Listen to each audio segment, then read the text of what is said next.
Hey everyone, you're watching We Had That, and today I'm going to talk about the 1979 Pocket Super Heroes Lex Luthor action figure from Mego.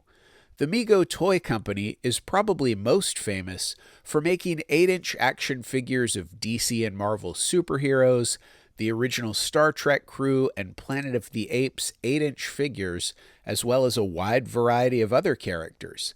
But they also had a wide range of 12-inch action figures, and after the success of Kenner's Star Wars figures, a lot of those same characters began to show up in a size much closer to the 3 3/4 inch Star Wars figures. Even though their Micronauts and Comic Action Heroes lines were released in 1976 before Star Wars, it wasn't until after the Star Wars figure's success that this smaller scale began to dominate the toy industry. Mego was grabbing up licenses to make all kinds of figures, from Buck Rogers to the Dukes of Hazzard to Love Boat. But since they already were making 8-inch superheroes, it seemed like it wouldn't have been very difficult to start making them closer in size to the popular 3 3/4 inch Star Wars figures as well. With a new Superman movie coming out, the timing seemed perfect for a few Superman characters. Obviously, the Man of Steel himself would be in any superhero line that Mego would release, but they decided to include Superman's father Jor-El and two enemies, General Zod and Lex Luthor, for both the 12-inch line in late 1978 and the smaller Pocket Super Heroes line that came out in 1979. I guess none of the characters looked very toy-like in the movie, so Mego went with the comic book versions for the figures instead. Or maybe they just didn't have the license to produce figures from the movie, but did have permission from DC Comics to produce the versions from the comic books. I'm not sure, but either way, when it came to Lex Luthor, they had a lot of versions to choose from. Lex Luthor had been around since 1940, and there have been many different versions of the character.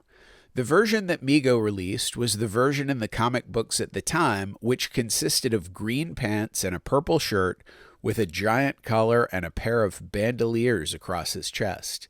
It made sense to use this design. It had first appeared in Superman number 282 back in December of 1974 and had become the main costume for the villain for almost a decade. Plus, it was the version that kids knew from TV. As a kid, I think my introduction to Lex Luthor may have been in the Challenge of the Super Friends cartoon, which ran from 1978 to 1979.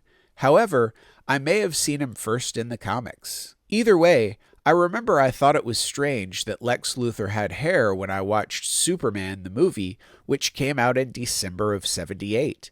Of course, it turned out to be a wig, but I do still remember thinking the hair was weird before we found that out. So I must have already been familiar with the character. Mego did a good job making their new Lex Luthor figure look like the character that I knew from TV, and also gave him a head that looked suspiciously similar to Gene Hackman, who had played Lex Luthor in Superman the movie.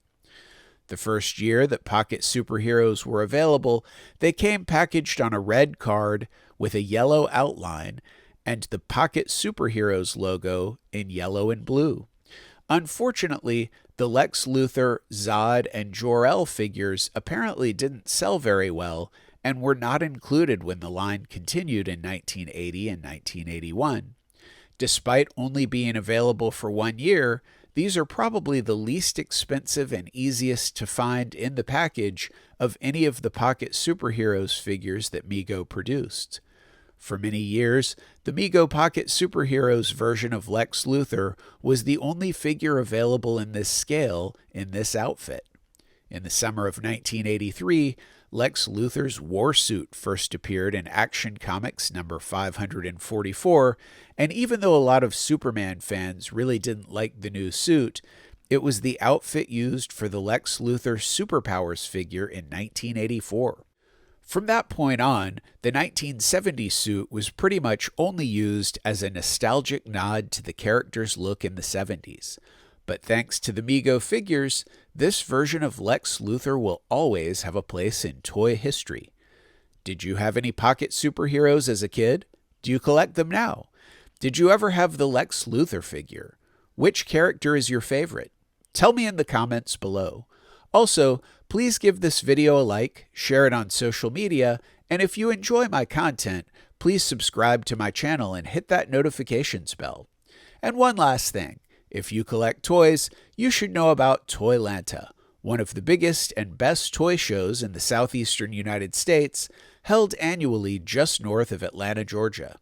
Visit ToyLanta.com for more information. As always, thanks for watching.